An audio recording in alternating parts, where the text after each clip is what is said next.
She claimed my parking angle broke HOA regulations, but I never expected her to burst out her house in pajamas. Pink slippers flopping, gripping a full-size sledgehammer.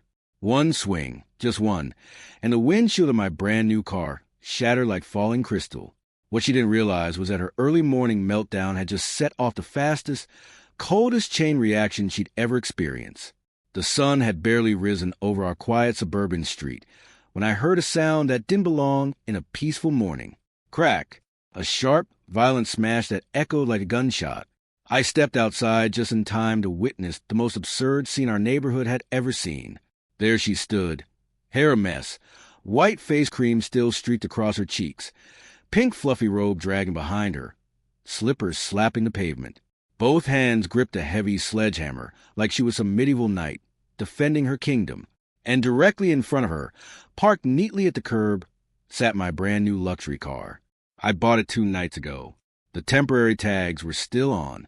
Before I could yell, she swung again. Boom. The windshield fractured into a spiderweb of cracks, the center collapsing inward with a sickening thud. Shards scattered across the hood like glittering frost. I froze, coffee shaking in my hand. What the, Karen? Are you insane? She spun around, eyes blazing like she'd been waiting her entire life for this moment. Your car was parked 3 inches over the HOA line. 3. That violates Community Code 14B. I warned you yesterday. You clearly don't listen. That doesn't mean you destroy my car. She sliced the air with a hammer, like she owned the entire zip code. Property violations must be corrected immediately. The HOA gives me enforcement authority. Authority?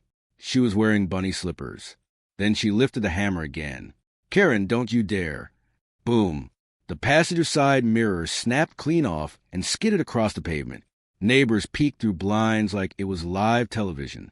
My anger melted into something colder, controlled, because while Karen was busy demolishing my car, she had no clue what she'd actually just stepped into. I set my coffee down, pulled out my phone, and started recording. Karen, last warning, put the hammer down. She pointed it at me. You can't intimidate me. HOA officers have immunity. I raised an eyebrow. You're not an HOA officer. Her grin widened. Oh, sweetheart, I am. She reached into her robe pocket and flashed a cheap laminated badge, the kind you could order online for $8. That's laminated. I said flatly. She puffed with pride. Official procedure. That was the moment I knew she was finished. I kept recording as she attacked the hood next. The hammer sank deep into the metal with a heavy dent. Her fate wasn't sealed because of the damage. It was sealed because of what she didn't know. The car wasn't fully mine yet. It was leased. And leasing companies come with airtight insurance, aggressive legal teams, and absolutely zero tolerance for vandalism, especially vandalism captured in HD at 60 frames per second from multiple angles. And it got better. Our entire street had recently installed smart security cameras. Crystal clear footage of Karen in full pajama glory. Slippers, robe, hammer and all. Felony vandalism. Property damage exceeding $10,000. Threatening a resident. Impersonating an HOA officer. But I didn't tell her. Not yet. I ended the recording, slipped my phone away, and smiled. Karen, you're going to regret this. I don't regret enforcing order, she snapped. I pointed behind her. Turn around. Her face drained of color as she did. Rolling slowly down the street was the one vehicle she feared more than anything, the real HOA president's truck. It stopped like a judge arriving at court. Karen's grip loosened on the hammer. For the first time since I'd moved here, she looked afraid. Mrs. Ellison stepped out, calm, composed, dressed like she was headed to a board meeting. She surveyed Karen, then my shattered windshield. Karen, she said evenly, why are you holding a hammer? Karen stuttered. I was enforcing HOA rules. His car violated parking code. I have authority. Mrs. Ellison lifted one eyebrow. The HOA does not issue hammers, and we certainly do not authorize you to attack vehicles. Karen held up her crooked badge. I have identification. Mrs. Ellison exhaled deeply. Karen, that badge is from an online costume shop. Karen shot me a glare, then switched to a trembling voice. I was protecting the neighborhood. Mrs. Ellison turned to me. Did she cause all this? I silently showed her the video. Her jaw tightened with every second. Karen, she said at last, you've just committed felony vandalism in broad daylight. Right on cue, a police cruiser rolled around the corner. A neighbor had already made the call. Karen started shaking, not from cold, but from realization. The officer approached calmly. Morning. We received a report of property destruction. Mrs. Ellison pointed at Karen. She did it. We have full video. Karen's voice cracked. This is a misunderstanding. I'm on HOA duty. The officer looked her up and down, pink robe and all. He gently removed the hammer from her hands. This was used to damage property? Yes, I answered. 3 direct strikes. Karen's knees wobbled.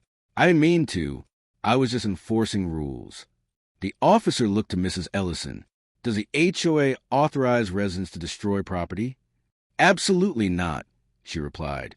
In fact, we've been trying to remove Karen from meetings for months. Karen gasped. You what? Mrs. Ellison didn't even look at her. We knew you were unpredictable.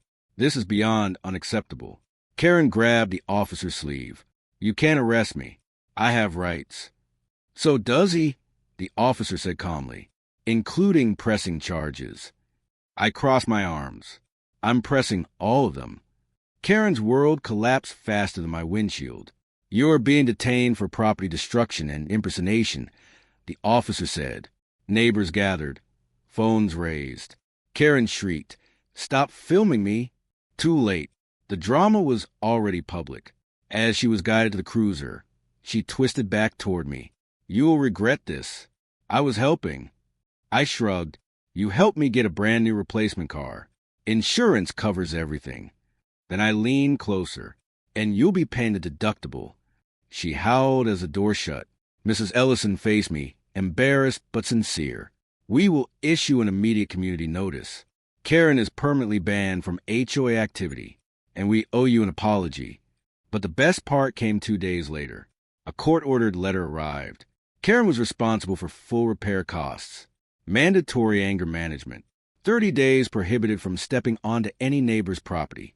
And according to the officer who followed up, her pink robe had become a running joke at the station. That evening, I stepped outside and saw Karen being escorted home. Head down, silent for once. Justice. Sweet, delicious karma. And if you enjoyed this HOA meltdown, don't forget to like, comment, and subscribe for more unbelievable neighborhood drama every single day.